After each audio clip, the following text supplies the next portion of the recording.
Everybody knows who King Von was.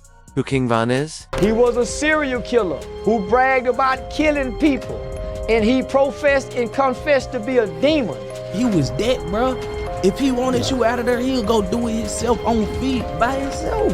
Von gave me a lot of passes. He could have killed me a couple times. I was happy as hell when I found out Von was dead. I cooked for the whole day. I was relieved for the community, man, because he was over there torturing them guys, man. I ain't gonna... But today, I want to show y'all the man who made King Von possible, the one they called Silk from Ada Park. Before there was Daquan Bennett, there was Walter E. Bennett, better known as Silk. Now what's crazy is, even though they look like twins, there's nearly a 20-year age gap between them. Von's pops was born October 28, 1974, and from day one, his life was anything but normal. According to multiple sources, his parents were so deep in the streets they couldn't even risk a regular hospital. Back then, the city was already hot, and you never knew who might pull up. So instead, he was delivered by a midwife on silk sheets. That right there is where the nickname Silk came from. His parents had money like that because they were already getting it from the streets.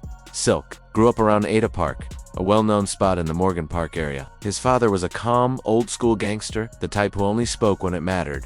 But his mom? Total opposite. A straight live wire. You definitely didn't want to play with her. She'd check you quick if you talked reckless. At the same time, she was fiercely independent and respected by everybody in the hood.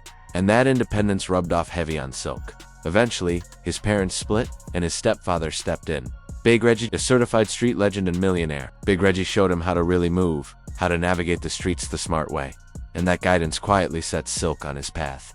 But before he ever jumped fully into the streets, Silk actually wasn't outside like that. People from the block say who's always at the court, hooping at Ada Park. Even though he wasn't the biggest, he could really play. So much so that folks believed he had NBA potential. That was a real sliding doors moment. If Silk had made it to the league, his whole family would have been out the hood.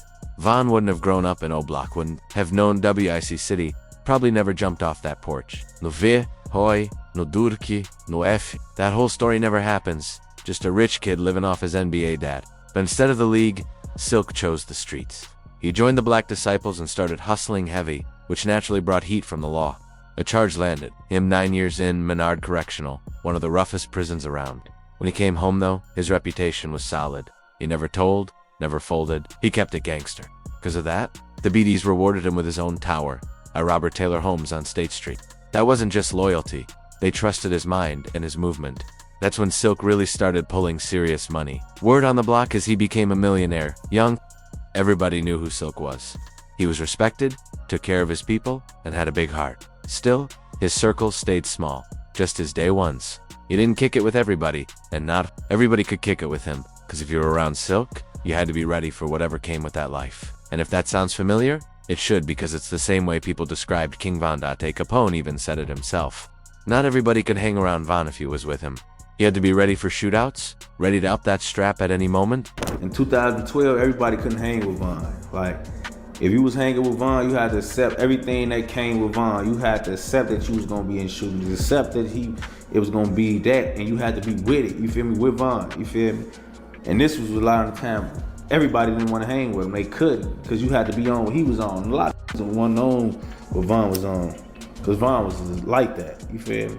So that was faking, for sure ain't want to end up somewhere with Von, by themselves, you feel me? Niggas that was soft, really didn't want nothing to do with this.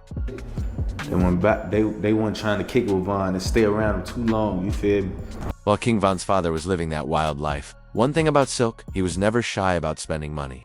Silk had a real thing for cars, always pulling up in the newest whips, bringing them straight back to the hood. When Silk was outside, the whole block felt it. He was like a neighborhood superstar. Silk was also a ladies' man. One rumor that always floated around was that he carried a key ring everywhere he went, and every key belonged to a different woman. All of them trusted him enough to give him access, letting him pull up whenever he wanted. Silk was stacking Benjamins and living like a player, and that lifestyle is how he ended up with 7 kids by multiple women. That's also why he and Von's mom split, and why Von didn't get to spend as much time with his dad growing up. But despite all of that, most reports say Silk was never a deadbeat. He didn't stay away from Von by choice.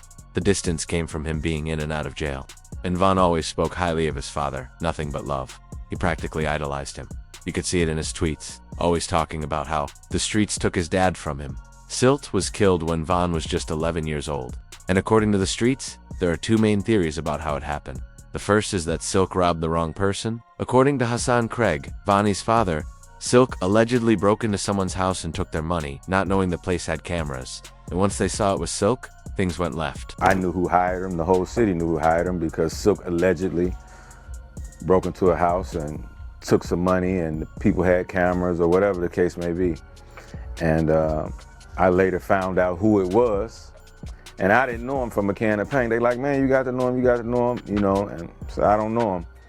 And word got back to me that somebody dropped a bug in his ear and let him know that I ain't about that, and I ain't, you know, I'm a Muslim and I'm doing this, that, and other. So stand down. You ain't got to worry about him coming to retaliate or what's this, that, and other. So it's just what it was. You know what I mean? That's just what it was. And do I believe he was backdoored by the people who he went on this thing with? Yeah, but I don't have any proof, and I only speak facts. You know what I mean? I only speak facts, and whatever in the dark got to come to the light, and no soul shall taste death without God's permission.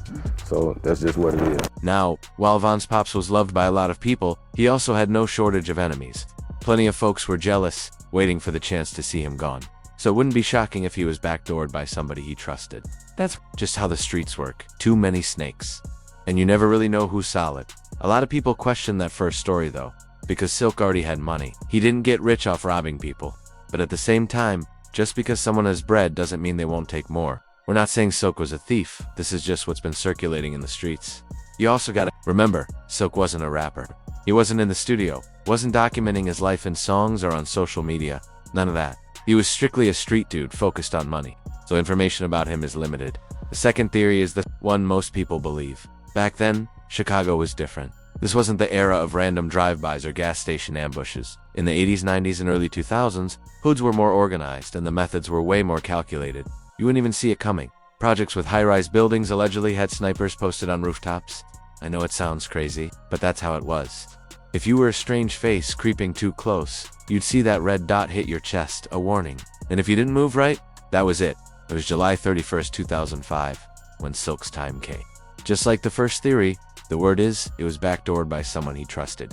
Silk wasn't robbing people, he was a major dealer. That day, was allegedly caught in a deal gone bad. He was at a roller skating rink located at 1122 East 87th Street when he was struck in the head by a sniper, ending his life instantly. Von's uncle later confirmed that his brother was taken out with a sniper rifle. I got a special connection to him. I don't have the BD OTF connection.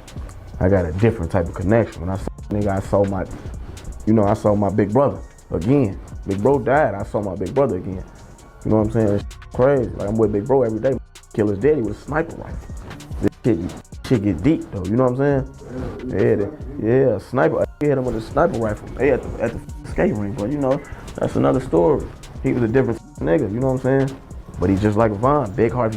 You got a big heart. Many believe Silk was hit with a sniper because they couldn't get close to him. He was too feared, and the way he moved made it almost impossible to catch him slipping. Word on the street is that Walter E. Bennett Silk was allegedly shot by a man known as Killer Wall, connected to a gang called Terror Dome. Losing his father that young was the moment that changed Von forever. You hear Silk from Ada Park referenced in his music, but you really see the love in how Von talked about him online. That's not a son holding resentment. That's a son who idolized his father. Even with limited time together, those memories meant everything to him. And beyond the resemblance, Silk and Von were really two sides of the same coin. Both got money young. Both were feared and respected. Loyalty mattered to both. Both were charismatic, ladies' men, and moved different in the streets. They kept tight circles, and tragically, both were allegedly set up by people close to them. Von was set up that night. So therefore, this was orchestrated. The people were paid to kill him that night. Fist for fist, knife for knife, gun for gun. You don't have the right to pull a gun and we're fighting fists. It's a back door. It ain't gonna never make sense to you because you wasn't there for the payment to get dropped off to Lil Tim. How you know that this payment was dropped off to Lil Tim? I heard you say you was with him. I'm with him. So take us back to that day when you and Vonnie went to go drop off the bag. How did that happen? What was going on? Vonnie come get me from the house. They already got the money ready in the back of the Suburban, maybe a 97, 98 Suburban. And give me a pipe. I don't ask no questions. We roll and we go to the country part of Georgia, and we can even pull my phone records. And that may let us know because my phone started roaming. This how deep we was in the sticks. My phone was roaming, and we sitting on the side of the highway in a neighborhood, though, a neighborhood, little 2-lane highway, sitting on the side of the highway. Little Tim come flying past us on a 4-wheeler. I didn't know who he was. I didn't know the name. But prior to that, let's go back. Prior to that, we pull up on Quando at Quando's crib. My son tried to get the money to Quando. Quando say, no, I don't want nothing to do with that. You gotta go take care of yourself. Like, you're not finna put nobody else's money in my hand and they say it was short or whatever the case may be. You take that to him. You understand? So we end up taking the money to the guy. But I'm not knowing what it's for. I don't know whether or not they finna get some weed later on or what they finna do. I don't know. You know what I mean? But by him saying, Lil Tim running from the police on the 4-wheeler, and like I said, it's like we're in the middle of a drug deal, so I know I Googled my phone because I got a partner named Tim from Memphis. He got caught up running through the woods with bags of money and everything. You can Google it. You know what I mean? And it's the same situation, so it played in my mind because like I said, it's like we're in the middle of a drug dealer. We got money, we got pipes. My man Tim, he got caught up running from the police in the woods. Matter of fact, I'm gonna just say his name, Timothy Woods. You can Google it, Memphis, Tennessee, running from the police. And he got caught with 200,000 in the woods and all this type of crazy stuff. So the situation reminded me of that. And then for this to be the same person that ended up shooting Von, this is what that money had to be for. Let me know in the comments. Do you believe Vaughn was backdoored by Vonnie and others? Or do you think that's straight BS? And if you enjoyed this video, tap one of the videos on the screen to watch an even crazier story just like this one. If you made it this far, that means the story really had you locked in. And trust me, this channel is where the real, unfiltered stories live. We break down the details most people won't talk about. So make sure you subscribe right now, because the people who subscribe first are the ones who catch the truth first.